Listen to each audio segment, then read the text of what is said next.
আসসালামু আলাইকুম। কেমন আছেন গাইস? আপনারা সবাই আশা করি ভালো আছেন। আমিও ভালো আছি আপনাদের দোয়ায়। এই যে আজকে তো দেখলেনই, কালকে হসপিটালে গেলাম, আপনারা আমাকে দেখছেন তো। হসপিটালের ভিডিও শেয়ার করলাম আপনাদের কাছে। তারপরে আসার পর বিকালবেলা চলে গেলাম ওষুধ আনার জন্য হসপিটাল থেকে আইসা ওষুধ আনতে গেলাম ফার্মেসিতে। এখন মেয়ে বলতেছে বট দিয়ে ভাত খাইব। এই যে আবেশ হোটেলে গেলাম, গিয়ে এই যে বট নিয়ে আসলাম।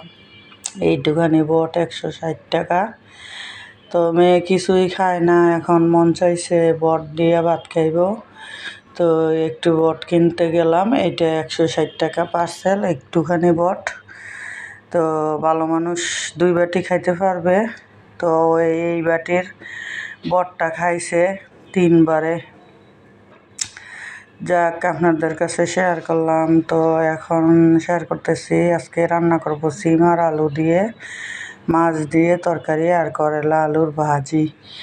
তো আপনাদের কাছে দেখাইলাম যে আলু আর সিম কেটে নিয়েছি, করলা কাটছি।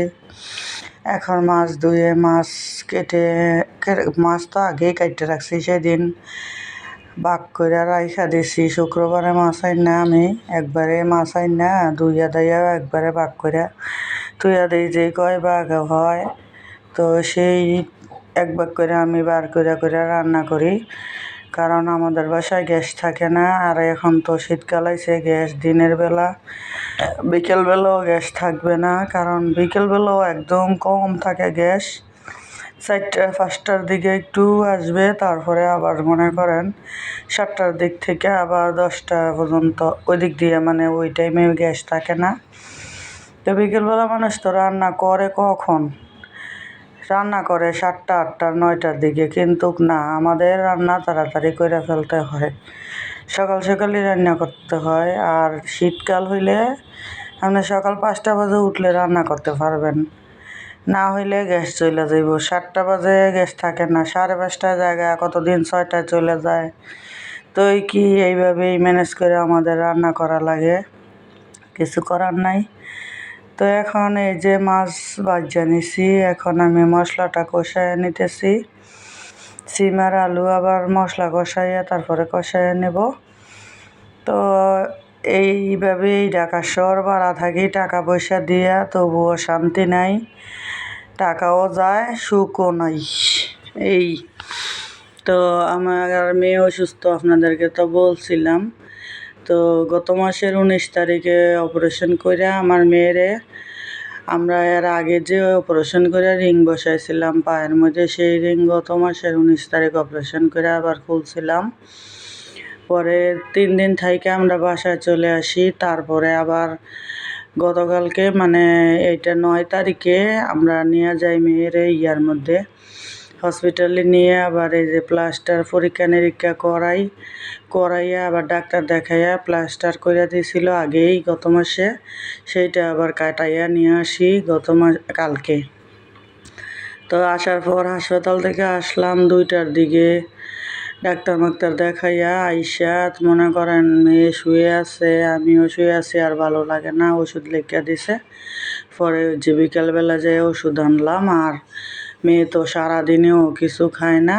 তো বললাম এই যে আবেশ থেকে বট খাইতে চাইছে, বট মানে ঘরে আইনা যে রান্না করবো সেই টাইম তো নাই। এখন মনে করেন একটুখানি খাইতে চাইছে, খাইছে তো 2 টুকরা, কিন্তু মন তো চাইছে তখনই, সাথে সাথে ঘরে বট না রান্না করলে তো আর মনের মতন করে খাওয়া যায় না। তো আইনা দিলাম আর কি একটুখানি, ওই অতটুক বটই 3-4বারে খাইছে। তো এখন আমি রান্না চড়াইয়া তরকারি চুলার মধ্যে বসে, এখন কয়েকটা হাঁড়ি পাতিল আছে, ধুয়ে নেই, পানি ফুটাবো। দেখি গ্যাস থাকলে ফুটাবো, না থাকলে তো নাই, ধুয়ে নিলাম। ধুইয়া এই যে পানি টানি ভরছি, এখন আমার তরকারিটা হয়ে গেছে, ধনিয়া দিয়ে দিলাম। কিন্তু পানি টানি ধুয়ে আমি বসাইছি চুলার মধ্যে, এর মধ্যে আমার গ্যাস নাই, ভাত তরকারি হয়েছে, করলা ভাজিটা কোনো রকম হয়েছে, তার মধ্যেই আমার গ্যাস চলে গেছে। এই যে আমার ভাত হয়েছিল মার গালছে, আর এই যে করলা ভাজি বসাইয়া দিছি। তো আপনারা যে যেখান থেকে ভিডিওটি দেখছেন সবাই আমার পাশে থাকবেন, আমার জন্য দোয়া করবেন। ভালো লাগলে আমাকে একটা সাবস্ক্রাইব করবেন। এই দোয়া কামনা করি আপনাদের সাথে। আপনারা আমাকে ভালোবাসবেন, আমিও আপনাদের ভালোবাসা যদি পাওয়ার যোগ্যতা পাই তাহলে যোগ্যতা রাখি আপনারাও আমাকে ভালোবাসবেন। তো আর কি বলার, আপনাদের সাথে খুঁটিনাটি যাই করি একটু শেয়ার করি। আমি ঘরে যা খাই দাই আপনাদের সাথে তাই শেয়ার করি। তো সবাই, এই যে আমার রান্না হয়ে গেছে, তো এটা আমি ঘরে নিয়ে আসছি। তারপরে সবাই ভালো থাকবেন, আশা করি দোয়া করবেন আমার জন্য।